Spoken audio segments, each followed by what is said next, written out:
नमस्कार दोस्तों। आज 24 फरवरी 2025 है। और बाजार के बारे में बात करते हैं कि हमारा कल का क्या प्लान था और हमने क्या आज किया और क्या रहा हमारा बाजार आज के लिए।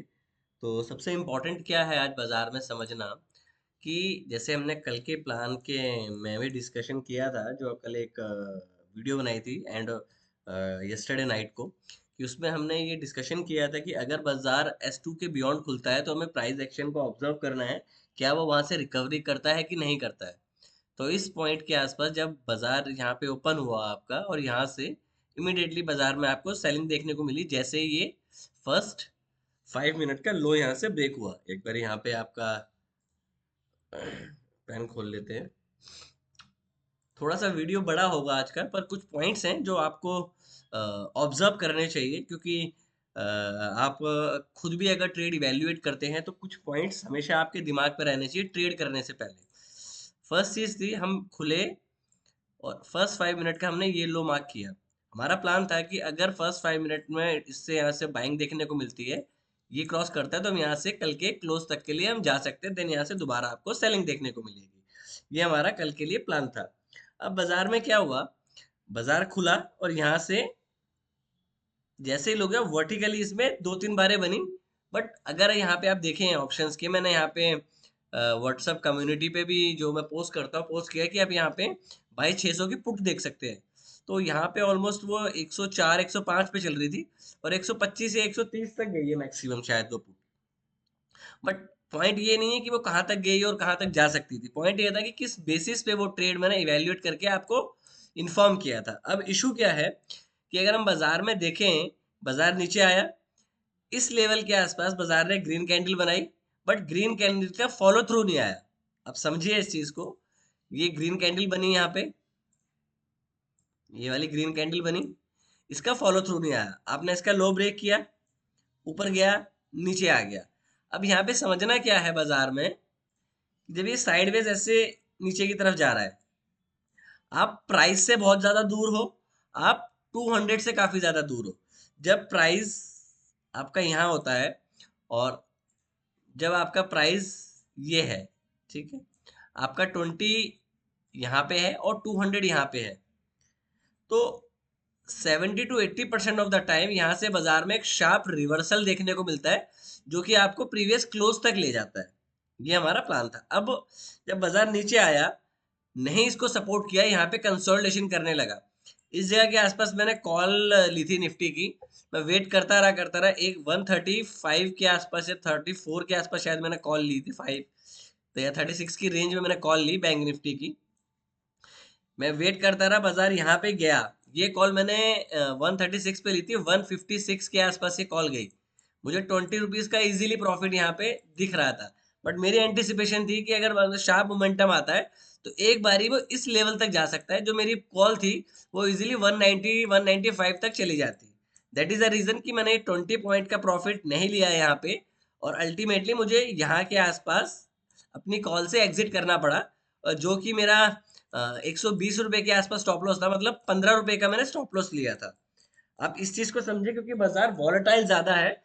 स्टॉप लॉस जो होना चाहिए लॉजिकल होना चाहिए, वो हिट हो जाए तो उसके बाद बाजार वहां से नीचे जाना चाहिए। ये ना हो कि आपका स्टॉप लॉस हिट करे और वहां से रिवर्स कर जाए। समझिए इस चीज को कि लॉजिकल स्टॉप लॉस क्या बनता था कि ये जो कंजेशन जोन है, अगर ये ब्रेक होगा तो यहाँ से थोड़ा सा मोमेंटम नीचे की तरफ जाना चाहिए। अब जब यहाँ पे ये चीज ब्रेक हुई, वो नीचे गया, फिर कंसोलिडेशन, देन फिर नीचे आया। तो ये चीज बड़ी इंपॉर्टेंट है आपको प्राइस में समझना कि एग्जैक्टली बाजार में क्या हो रहा है। मैंने यहाँ पे अपनी कॉल से एग्जिट किया, देन शांति से बाजार में हम बैठे रहे। नीचे का फ्लो आया, यहाँ पे आप देखो, ऊपर जाने की कोशिश करी, रिजेक्शन आ गई। सेम लेवल पे रेड बार बनी, 20 से नीचे आप आए, यहाँ पे आपका आरबीआई बना। आरबीआई का मतलब ये हुआ रेड बार इग्नोर्ड हुआ, यहाँ पे ग्रीन बार इग्नोर हुआ। यहाँ पे ये देखो, चेंज इन कलर जिसको हम बोलते हैं। जैसे ही ये ब्रेक हुआ यहाँ पे, मैंने यहाँ पे 22 600 की पुट ली, 104 या 106 के आसपास पुट ली। हल्का सा रिट्रेस हुआ, अगेन नीचे आई। ये पुट भी 15 से शायद 20 पॉइंट मेरे फेवर में गई। अगेन बाजार साइडवेज होना शुरू हुआ, नीचे जाने की कोशिश करता, पर इस जगह के आसपास बाजार जब आया तो मैंने अपनी कॉल की पोजीशन से यहाँ पुट की पोजीशन से यहाँ पे एग्जिट कर दिया 94 पे, मतलब मैंने यहाँ पे भी 10 से 12 पॉइंट का स्टॉप लॉस लिया और अपनी शॉर्ट पोजीशन से एग्जिट हो गया। ये चीज मैं इसलिए समझा रहा हूँ कि देखो ये ट्रेड था, ये रैंडमली ट्रेड नहीं लिया गया मैंने जो लिया है। एक ट्रेड इस वजह से लिया गया, दूसरा ट्रेड कंजेशन की वजह से लिया गया। तो दोनों जगह पे लॉजिक था कि बाजार ऊपर जा रहा है। थर्ड ट्रेड जो मैंने लिया, जब ये बाजार ऊपर गया नीचे आया, यहां से ऊपर गया, ये रेंज बनाई मैंने, यहाँ पे ट्रेड लिया, ऊपर गया, साइडवेज हुआ, मैंने अपना 8-10 रुपए दोबारा कॉल में लूज करे और मैं गेम से बाहर हो गया। अब ये पॉइंट समझाने का मतलब आप लोगों को ये है कि अब कल के लिए क्या इंपॉर्टेंट है। अभी आपको दिखाई दे रहा है कि आपका डॉय फ्यूचर जो है वो 300 पॉइंट है, नेस्डैक जो है वो 100 पॉइंट ऊपर है, S&P जो है आपका 30 to 40 पॉइंट्स ऊपर है। तो क्या आपको कल गैप अप मिल सकता है? अब देखो 300 पॉइंट, निफ्टी को पता है कि बाजार 300 पॉइंट बाजार ऊपर है, तो मेरे हिसाब से अगर वो ऊपर भी जाता है तो यूएस बाजार जो है कल के लिए साइडवेज रहेगा, क्योंकि 700 पॉइंट का mirror image I don't think so कि यूएस फ्यूचर बनाने वाला है। तो वहां से आप एक क्लू की संभावनाएं छोड़ दीजिए कि वहां से आपको कोई पॉजिटिव रुझान मिलने वाला है यूएस बाजार से। ग्लोबल मार्केट की भी बात करें, वो भी मिक्स है, उसमें कोई ऐसा बहुत बड़ा मोमेंटम आपको देखने को नहीं मिल रहा है।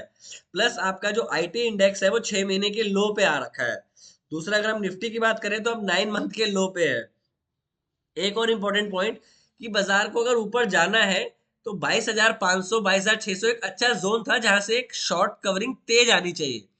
अब मुद्दा यहाँ पे ये समझने का है कि अगर आपको सपोर्ट जोन से बाइंग नहीं मिल रही है, मतलब इस जगह पे आपके पास बाजार में बाइंग नहीं है, मतलब बाजार में डिमांड नहीं है ऊपर जाने के लिए।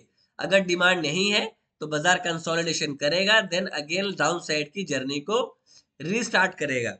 अब मुद्दा क्या है कि हम कल क्या कर सकते हैं। मेरे हिसाब से अगर कल बाजार इसी जगह पे खुलता है तो आपको कोई ट्रेड नहीं करना चाहिए। रीजन क्यों? वो ऊपर भी जा सकता है और वो नीचे भी जा सकता है।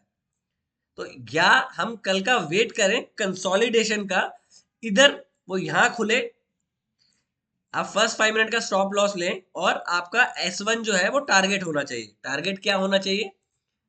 S1 आपका टारगेट होना चाहिए कल के लिए। आपका S1 बनता है 22,435, सॉरी 22,500। तो अगर आप 22,600 के आसपास खुलते हो, जो मैंने ये पॉइंट आपको बताया यहाँ पे, ये इस जगह के आसपास अगर खुलते हो तो आपका जो टारगेट बनेगा वो 25 से 60 पॉइंट के बीच में बनेगा। तो इसमें ऑप्शंस बायर को ज्यादा कुछ मिलेगा नहीं। तो बेटर क्या रहेगा कल के लिए कि अगर बाजार इस रेंज में खुले, ये जो रेंज है हमारी, ये रेंज, और आप इस रेंज को मार्क कीजिए। क्यों? क्योंकि बाजार ने 9:30 बजे से लेके 9:30 से लेके 3:30 तक इस 30 पॉइंट की रेंज में ट्रेड किया है। ये एक्सेस आप इसे छोड़ सकते हैं, ये एक्सेस आप इसे छोड़ सकते हैं। तो आपके पास बचा क्या? ऊपर की रेंज बनी आपके पास 22,580, नीचे की रेंज बनी 22,530। तो 30 से 50 पॉइंट की रेंज में आपने ट्रेड किया है। 30 पॉइंट की रेंज में आपने बाजार में ट्रेड किया है। तो मेरे हिसाब से बाजार आपको बड़ा मौका तब देगा जब आप इसके नीचे खुलें और चलते ही चले जाएं। क्योंकि आप फ्राइडे भी S2 पे बंद हुए हैं, आज भी आप S2 पे बंद हुए हैं, और कल अगर आपको S1 मिलता है, प्लस ग्लोबल आपको देखना पड़ेगा कि क्या शेयर्स में नीचे से बाइंग आ रही है कि नहीं आ रही है। आप इस जगह पे ना रहे कि नीचे से आपको बाइंग तेज मिलेगी वेल एंड गुड। बट मुद्दा ये है अभी बाजार में समझने का कि अगर बाजार नीचे जा रहा है तो हम अपना जो ट्रेड करें उसको क्वांटिटी पे थोड़ा एक्सीलेट कम करें। क्योंकि मैंने आज क्वांटिटी ज्यादा नहीं करी, मैंने फ्राइडे को क्वांटिटी जो मैं नॉर्मल क्वांटिटी करता हूँ उससे ज्यादा करी थी, तो मुझे फ्राइडे को भी लॉस हुआ और आज भी मुझे मार्केट में लॉस हुआ। But that is the part of the game. अगर आपके रूल्स क्लियर है तो इवेंचुअली आप इस चीज को भी इजीली ओवरकम कर जाओगे। तो क्लियर है बाजार, अगर बाजार यहाँ पे खुले तो हमें शॉर्ट का ट्रेड लेना है डाउन साइड के लिए, S1 का आपका टारगेट होगा। और अगर बाजार इस रेंज के फ्यूचर खुलता है, इस पे और इस रेंज पे खुलता है, तो आपको कोई ट्रेड नहीं करना है। लास्ट में एक दोबारा रिपीट कर लेते हैं, अगर बाजार इस रेंज और इस रेंज के बीच में खुलता है तो नो ट्रेडिंग जोन होगा, और अगर इसके नीचे खुलता है तो ही हम ट्रेड करेंगे, अदरवाइज ट्रेड नहीं होगा। क्यों? क्योंकि लॉस देने से बेटर है कि आप नो ट्रेडिंग जोन में चले जाएं, या तो बाजार को साइडवेज होने का मौका दें, वहां पे ट्रेड सेटअप हो, फिर ट्रेड करें, क्योंकि ऑफनली पोस्ट रैली के बाद या पोस्ट डिक्लाइन के बाद बाजार जो है वो कंसोलिडेशन फेज में चला जाता है। तो क्या ये नेक्स्ट कंसोलिडेशन फेज होगा या कंटिन्यूशन होगी? रिवर्सल के चांस नहीं होते 90% ऑफ द टाइम। अगर बाजार ने एक बड़ी बार बनाई है, चाहे वो डाउन साइड पे हो चाहे वो अप साइड पे हो, नेक्स्ट डे जो होता है या तो वो कंसोलिडेशन का होता है या वो कंटिन्यूशन होता है। तो रिवर्सल के चांसेस कम है। इवन दो अगर आप कल भी S2 पे खुल जाते हो डायरेक्टली, दो कंडीशन होती हैं, एक अगर यहां खुलेंगे तो हम शॉर्ट का ट्रेड ले सकते हैं, ये आपका स्टॉप लॉस होगा। अगर आप खुलते ही S1 या S2 के बीच में हो तो आपको वेट करना है फर्स्ट 5 मिनट के बार का हाई जाए, कीप स्टॉप लॉस हियर, और आपका क्लोज का जो है वो टारगेट हो सकता है, क्योंकि बाजार को जो है मीन के पास आना पड़ेगा। आपने ये देखो, ये पिवट्स आज टच नहीं किए निफ्टी ने,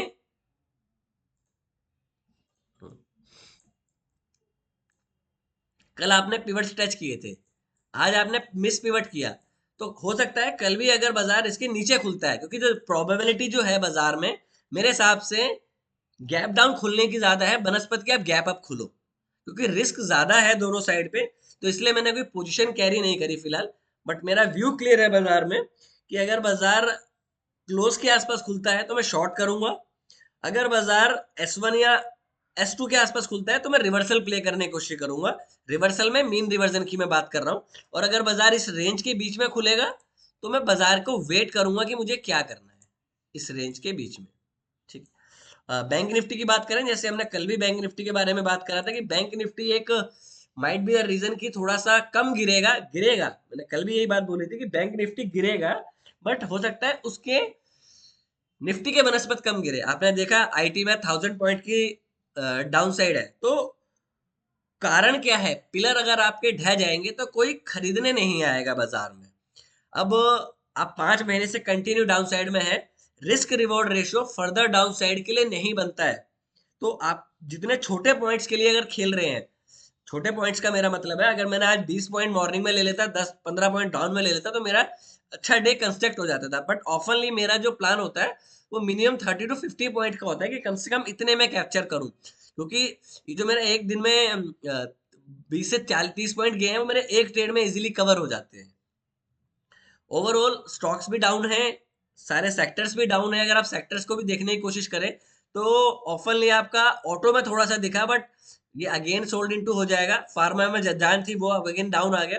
तो कोई भी आपका सेक्टर भी ऐसा नहीं है जिसमें बाइंग आपको देखने को मिल रही हो।